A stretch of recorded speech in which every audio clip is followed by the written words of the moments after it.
All right, welcome to our next talk by Baelde, Shrinking Transactional Boundaries, Domain-Driven Design for High-Traffic Scenarios. Please welcome the speaker.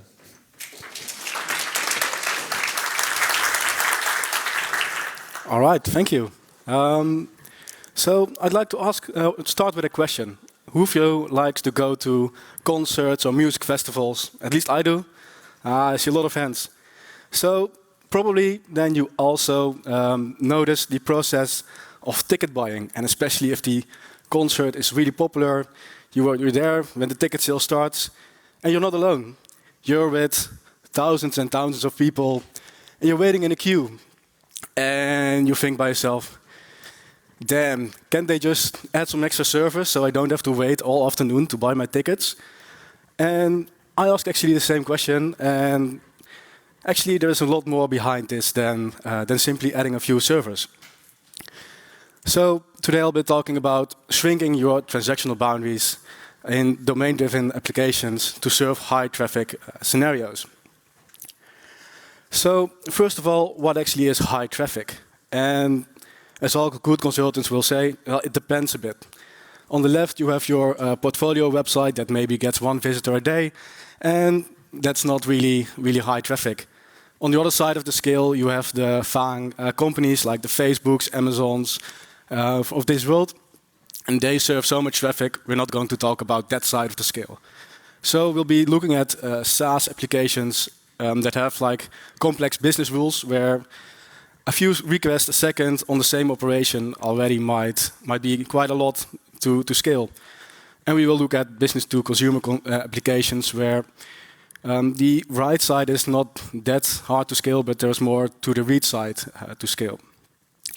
So let's set some clear expectations. What is this talk not about?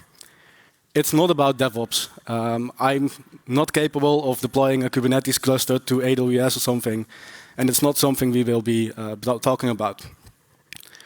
We also won't be talking about the internals of database scaling. So we won't talk about indexes or replicas in like really deep technical database stuff.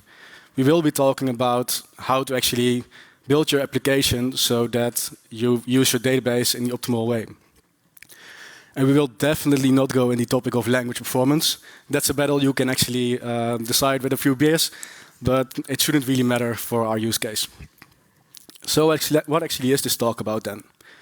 So this talk is about identifying optimal transactional boundaries.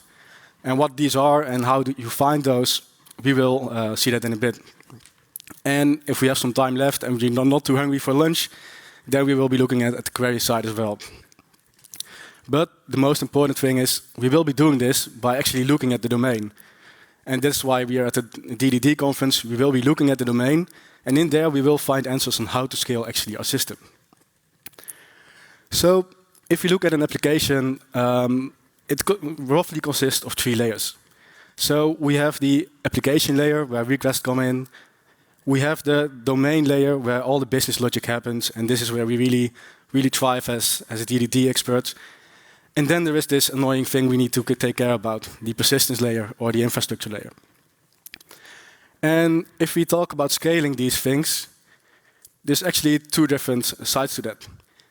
And if you go back in history, then scaling compute used to be really hard.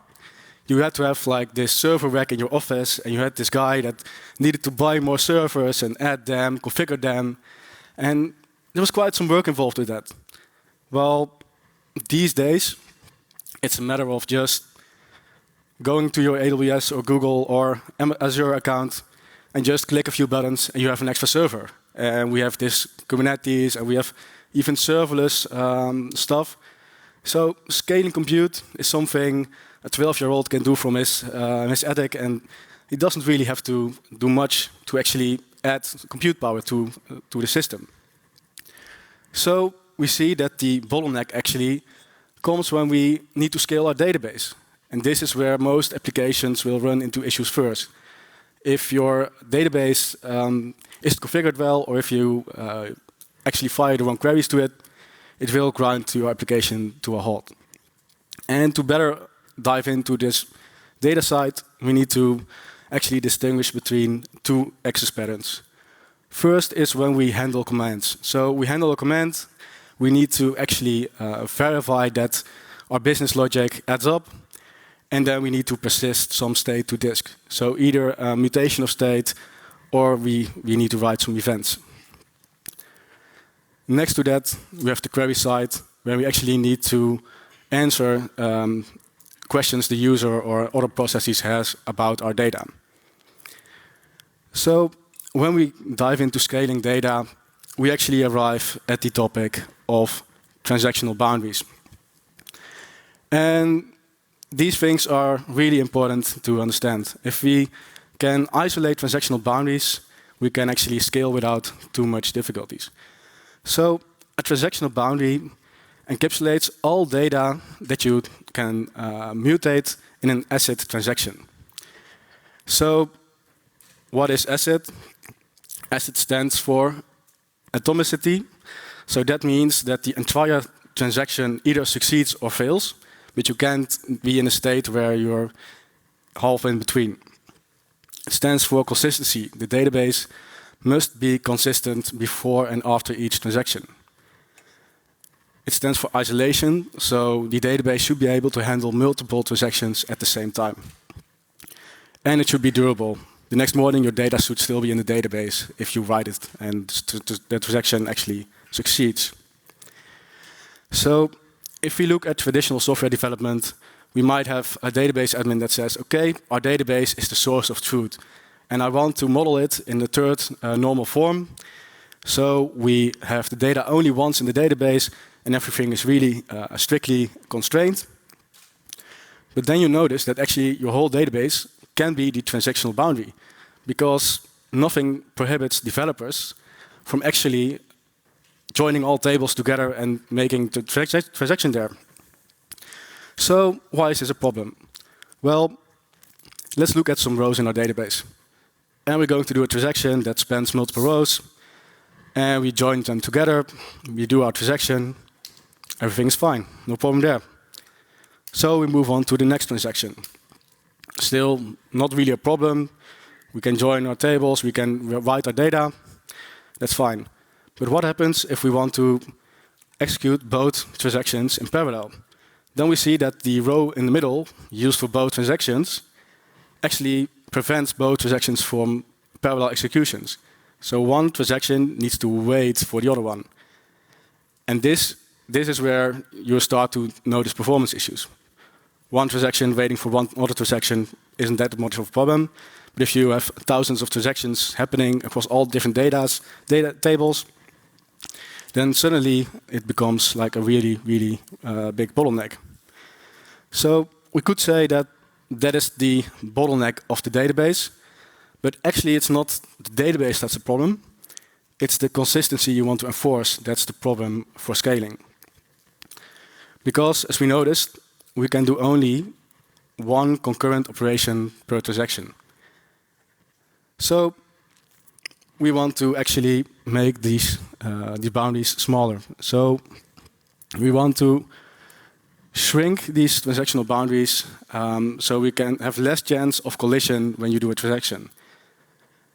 And to visualize this, if these are all transactions, these circles, and you actually are going to scale the system, you notice that everywhere where they overlap, you might have potential collisions. If you make the boundaries smaller, that's already quite a bit better, because you have less chance of collisions in these boundaries. But what would be really, really nice, if you can shrink them so much that they're all independent islands, because then scaling becomes trivial. And this is actually what we do with DDD aggregates.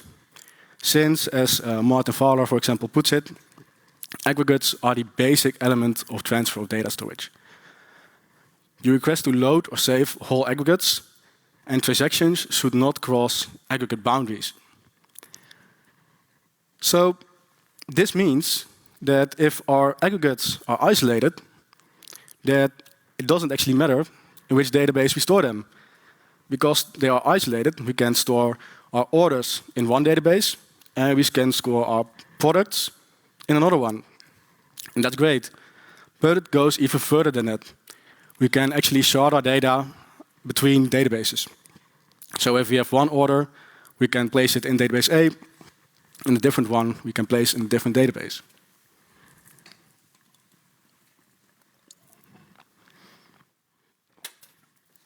So let's look at some real-world examples. And first of all, let's introduce a really popular site we have. And we have a lot of traffic going to this site. So much traffic that our servers can't handle the traffic, and we want to place a queue in front of that. So for this queue, we introduce a bouncer, and this bouncer is Bob. And Bob will make sure that the queue is neatly handled and that the queue is first in, first out, and that we guarantee the orders of the people waiting in the queue. So, because everything is related with each other, we can draw a transactional boundary around this. And this boundary will give us some problems when we actually try to scale. Because what happens if we want to add 5 people at the same time? All different requests coming in. Then they're all waiting on each other. So this queue in the real world might look something like this. All people standing neatly behind each other. But this wouldn't work if you want to, for example, allow people to enter the Super Bowl final. If you had one queue for all people entering a stadium, well, that's not going to work. So let's look at the solutions we have in the real world for this. And we don't have to look far, because most events actually use multiple gates and therefore multiple queues to let people in. If we apply this concept to our example, it means that we don't have one queue, but we have multiple queues. And if we have multiple queues that are independent, we can actually draw separate transactional boundaries around them. So now, if a person comes in, we can randomly appoint them to a queue, and there they are isolated in that queue. So this was a simple warm-up problem. So let's move to a bit more difficult problem. So as I started this talk with, we want to sell tickets. And this ticket is really popular. So a lot of people want to actually buy this ticket. But we have one really important business rule to adhere to. Namely, we can't sell more tickets than we have in inventory. Imagine you buying a ticket and then getting a call a few days later like, hey, sorry, we made a mistake. Our system sells too much tickets, so actually you cannot go to the concert. You'd be quite frustrated with that. So we need to strictly enforce this rule. And as we noticed, like everything within the transactional boundary is consistent. So what can we do? Well, we can just make one big aggregate, the event, and we can draw a really nice big transactional boundary around that. And in the event, we will place the ticket types that we have with their inventory. We have all the orders in there and all the tickets, and perfect. Everything is consistent, no problem at all. Well, what happens if we want to sell 10,000 tickets? We can do only one mutation in concurrency, so that doesn't really work. And as you all probably know, there's something like bounded context and separation of things. So let's follow that. Let's split everything out in their own bounded context and in their own aggregates. And we now have an event aggregate, we have ticket types aggregate, we have orders, we have tickets. Problem solved, right? Well, not really. Since if we look at our ticket type inventory, there's still one row in our database. And we have an available inventory, and we have a counter that holds track of how many tickets we sold. But as you might guess, this becomes the bottleneck of our system, because this inventory row still allows one concurrent update at the same time. And that's not what we want. We still have a system that's really slow. So let's take a step back from this computer world. Let's not think about putting Redis in front of this, doing all kind of DevOps tricks to make our database faster. Let's actually ask ourselves, how did they sell tickets before the internet was invented? And we can go back a really, really long time back in history to the ancient Rome, where we have the Colosseum, and we go further into the theme of yesterday's party. But we wouldn't learn that much from the Colosseum, since the event was free. But they did have actually tickets. So they had wooden tickets or metal or glass tickets that they actually would distribute among the attendees. And I said we wouldn't actually learn that much from this, but we do, because we now have a limited inventory. And we model that by actually creating the inventory upfront. But to learn more about ticket selling, we need to go to a more recent time, but just before the internet was invented. So this is what your concert ticket used to look like. I'm not old enough to actually have used these tickets, but maybe some of you actually still have some of these left at home. And actually, there was quite something to it, to have like this small paper cardboard ticket that allowed you access to your favorite artist. So how would you get one of these tickets? Well, actually, there were multiple ways of selling these tickets. Most used was the box office. So at the venue, you would have this huge queue of people that really desperately wanted to go to the concert, and there they'd handle the ticket sales. Or for bigger festivals and stuff, you had ticket outlets. So you had, for example, record shops where music enthusiasts could go to and could actually buy the tickets. And you'd had something like mail orders. So you could actually send an envelope containing your check to the venue, and then a couple of days later or weeks, and imagine you send that and you are anxious all week long if you could get actually access to that event, and then you could get back if your tickets if you were lucky. So let's apply the first concept of the box office. And to visualize, it looks something like this. People would sleep all night and hope to get the first ticket. So the concept here is, well, if you want to sell 10,000 tickets, you don't have one ticket outlet. You don't have one store. You actually have multiple cashiers sitting next to each other, all selling tickets. So what we could do is we could model this in our domain. So we have now different stores, all with their own isolated inventory. We could even isolate the orders in there and the tickets in there. We can basically separate them. So now if one person wants to buy an online ticket, we just direct them to the right store, and the next one to the next. And we could even do some smart load balancing by how much people are still in the store.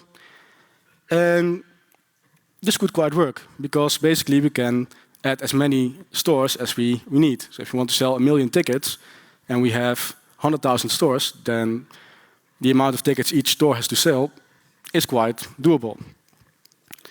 So the pros to this improvement to our domain are that we have an isolated inventory, basically infinitely scalable, and infinitely always is like the thing, but we can scale to quite big scale. But there are also some drawbacks. Namely, it's really complex to now add new stores while the sale already is in progress. Because at the start, we divided all our inventory amongst the different stores. And now we need to actually grab some inventory back from those stores and give it to a new store. That's not really doable. For the same reason, it's also complex to reduce the inventory count. So if you made a mistake and during the on-sale we want to actually sell less tickets, we have to be really quickly to grab these tickets back from the counters. Not something we want to do. And we have the situation where one store actually might sell out and the store next to it doesn't really, or still have tickets. So if we now go back to our domain experts and ask them like, hey, how did you handle this before the internet? They might give a long think and think like, well, actually, we didn't divide all inventory at the start of the sale. We had these big boxes at the back of the office with all the tickets in there, and every employee selling tickets would just grab a small stack of tickets. They would sell them, and when they almost run out, then they'd ask for a restock, and the tickets would be distributed evenly. Sounds fairly easy. So if you implement this in our domain, It looks something like this. One store can request stock from our big inventory. We give back some tickets. You might sell them. And when you actually might almost run out of tickets, you ask for a restock. In this background process, we'll actually assign more tickets to you. So because we keep a lot of tickets in our inventory warehouse, we can still do some mutations on that inventory without actually disturbing the sale of our tickets. So this works quite well, and we could do this. But there are some other problems in this domain, and these problems are actually caused by it being online. So what happens if the sale is online and accessible to everyone? Well, you want to go with a group of friends, right? And you all are in the queue, you all are pressing refresh to get the earliest access to the tickets, and then you get hold of the tickets. Perfect. So now you need to check with your group of friends, hey, does anyone else in the group also has tickets? Because we don't want to buy too much. And your group got lucky, and actually now both of you got tickets. So one of them have actually tickets that you are not intending to buy, but people would either leave that open at checkout or leave just the order open, and there is a timeout to this reservation. So what we actually have is when we distribute the tickets the first time, it might sell out. Well, it might do a false sellout. So all the tickets are reserved, but now there is this game of people actually chatting with each other like, hey, I have tickets, you have tickets. Okay, so we don't need one order anymore. And slowly but surely, these tickets get back on the market because a payment might time out or your reservation might time out. So we still have to place a queue in front of our ticket shop purely because of this false sellouts. And there is another way we need to still add a queue to our ticket shop. And this is a story from one of the Dutch dance parties that was really hugely popular back in the days. And this is when online ticket sales was quite new, but the ticket provider actually knew how to scale their systems, and they did it a bit too well. So the ticket system worked perfectly, flawlessly, but now they had an issue because the banks didn't really know how to scale their online payments. And in the Netherlands, we have this payment system called Ideal, and it crashed the payment infrastructure for the whole country actually by doing this on sale for this event. So even if you can scale, sometimes you still need to be a bit careful and handle the traffic carefully. And now we are talking about this. Wasn't there another way about selling these tickets analog? Well, we had a third option, right? We had the mail order. So this would work like this. People would actually read about the concert in a magazine or something, and they would write a letter to the venue like, hey, I want some tickets. And now the venue would have like this big bags of envelopes of all people wanting tickets, and they just randomly select envelopes out of these bags, put tickets in them, and mail them back. But of course, there wouldn't be enough tickets for everyone, so some people would actually get an empty envelope back with, sorry, no tickets for you, better luck next time. So with this, we actually make our system eventually consistent. The ticket buyers don't know if they have tickets until they actually get the confirmation back. And with snail mail, that could be days or weeks. But this concept actually is applied during big events nowadays. So the big advantage of this is that you don't have to wait for it. The disadvantage is that everyone signs up to actually buy a ticket, and then they get a mail like, hey, you've been drafted to actually be allowed to sell a ticket or to buy a ticket. So you have like this random chance of actually buying a ticket, and it's not standing in queue anymore. So we kind of explored all options in our event ticketing system, and this was all about scale. But looking at the analog world, how it used to work without Computers actually can help with more stuff than that. It can explore concepts in your domain for you. Another example of this is building a cashless payment system for festivals. So years ago, I was tasked with building a system like this. And there's one big important thing when you build such a system: it can never go down. Imagine having a festival, everyone wants to buy beer, but the payment system actually goes offline. That's not something you want, and that's what is the worst nightmare of organizers of a music festival. So initially, when you think about building a cashless payment system where you give every visitor a wristband, initially when you think of a system like that, you see something like this. A customer wanting to buy something, then you actually ask the server, like, hey, does this customer have enough balance to make this transaction? And the server would tell you, yeah, it's all good, there's enough balance, and then the transaction would be completed. But I think we can all imagine that if this server goes down, or if the internet at the event goes down, we can't do this check with the server. So let's take a step back and look at how we used to do this and how it still actually goes with a lot of big festivals. And that's with these kind of tokens. And there's one really, really nice thing about this. This can't go offline. You always have the tokens in your hand. But as we said, we want to digitalize this.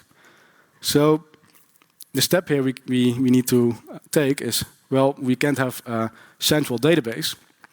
We actually need to have a kind of database per person. And with NFC checks, you can actually write to the chip and you can read from the chip.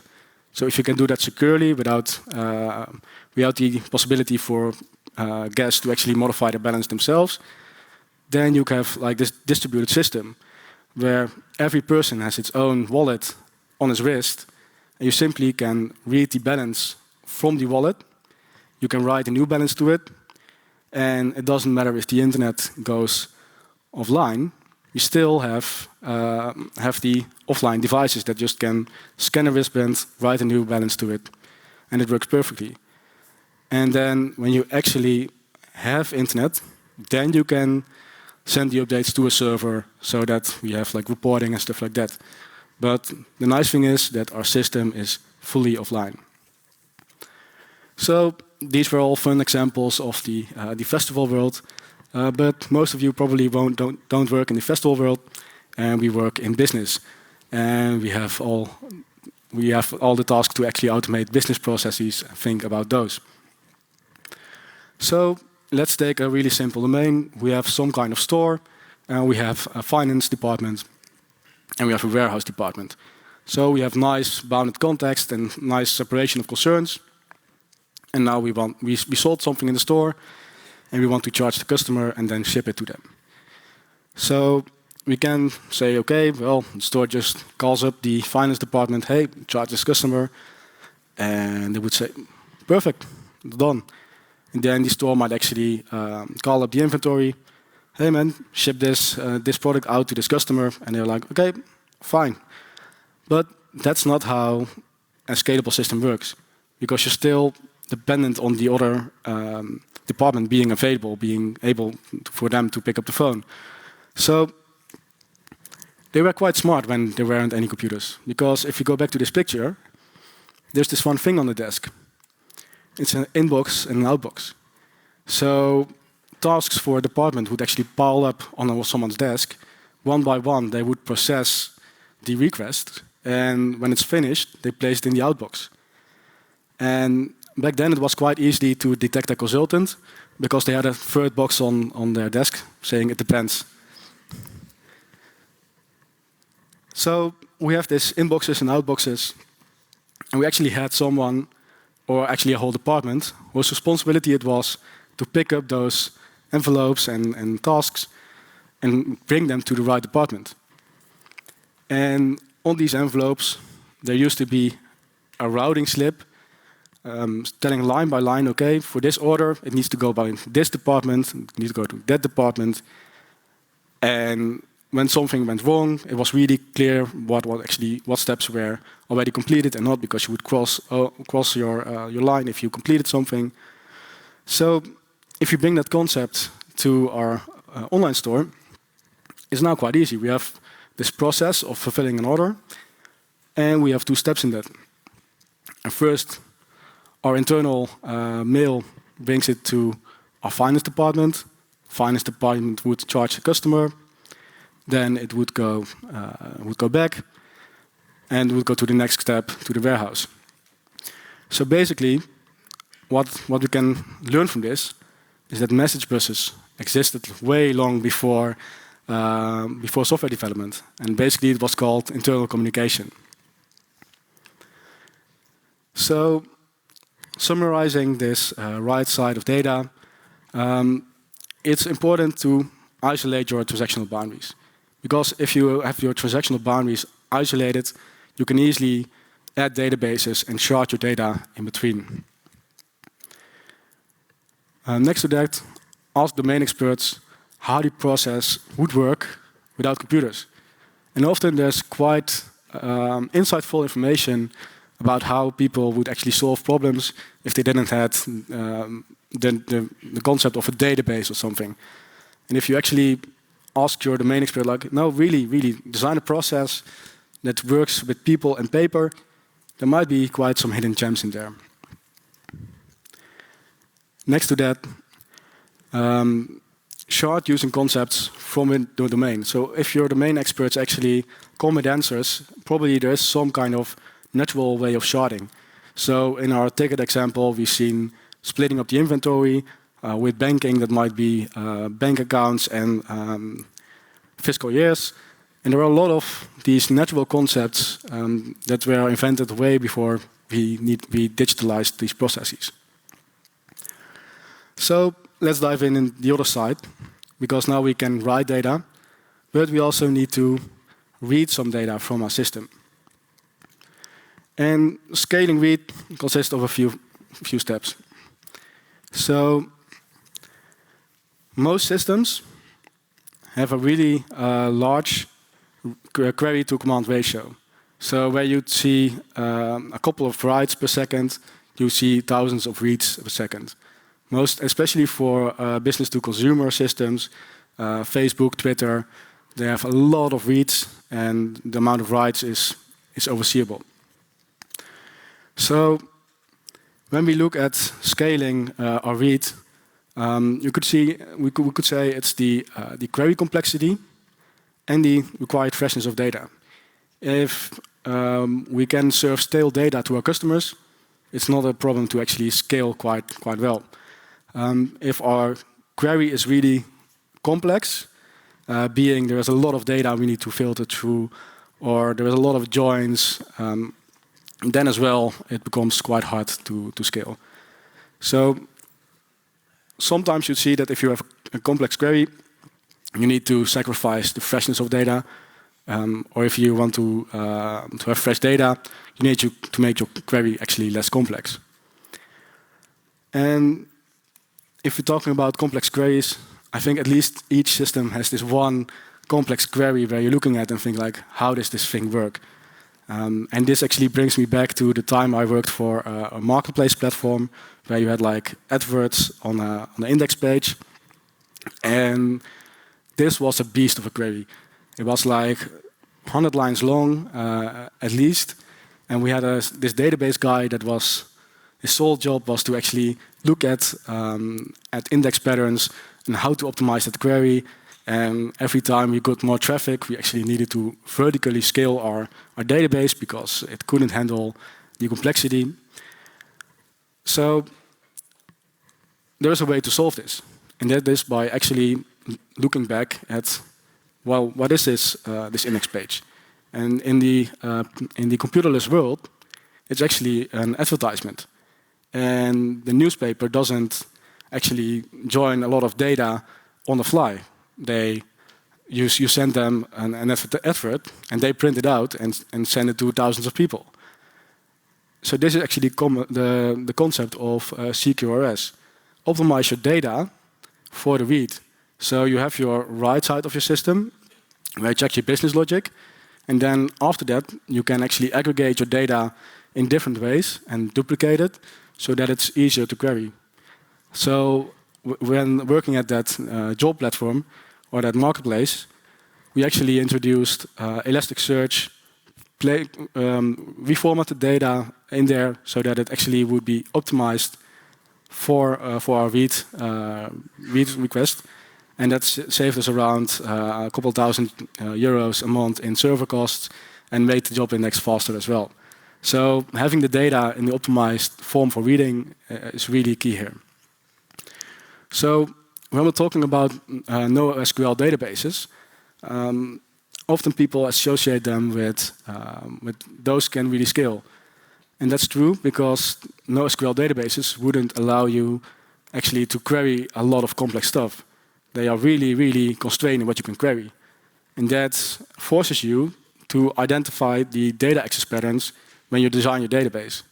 So when you're upfront thinking about, okay, how are people going to consume this data, and you force yourself, then you can actually make your data scalable. So basically, format your data to accommodate those access patterns. And we have also one other really nice thing with read data, is it's really, really easy to horizontal scale your databases. You can simply add more databases, read replicas, and most databases actually support this quite well.